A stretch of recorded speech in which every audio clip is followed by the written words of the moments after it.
This video is an example of base point estimation. The example is taken from this textbook, Empirical Bayes Methods, 2nd edition. The example is 1.3.5. In this example, x follow a negative binomial distribution.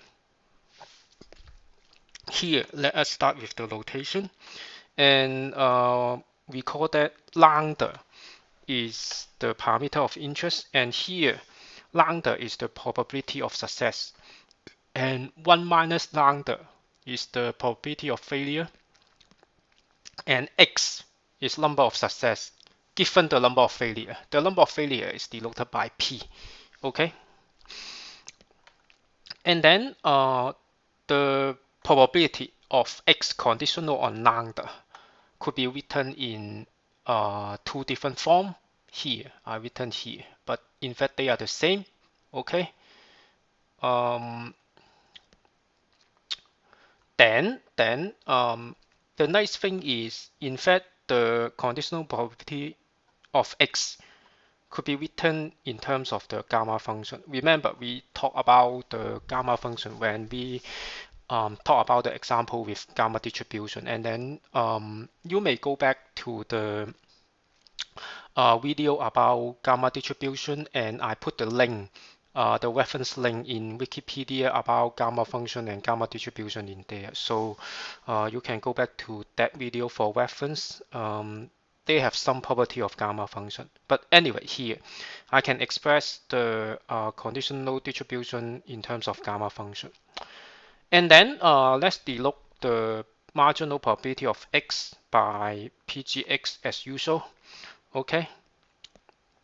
And then, as you know, we need to calculate the posterior mean of lambda because the posterior mean will be our base point estimate. So let's try to evaluate this integral first. We try to integrate lambda times px conditional on lambda, and the integration is with respect to the prior distribution, and the prior distribution is not specified. Just like the Poisson example, we can get some nice conclusion, and then we just write down the substitute the negative binomial distribution into the integral, and then I try to do some transformation. I try to multiply the whole terms inside the integral by this ratio, x plus 1 over x plus p, and then you will find that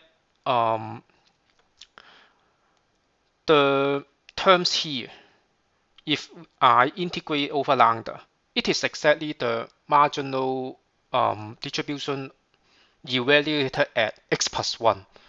So that's why in last slide we get such a nice conclusion. This integral is equal to x plus 1 over x plus p times pg evaluated at x plus 1. Therefore, because the posterior mean is this integral over the marginal distribution evaluated at x, so the base point estimate of lambda is equal to such a simple form, x plus 1 over x plus p times pg evaluated at x plus 1 and pg evaluated at x. This is another nice example in which we don't need to specify the power distribution, but we still get some nice conclusion.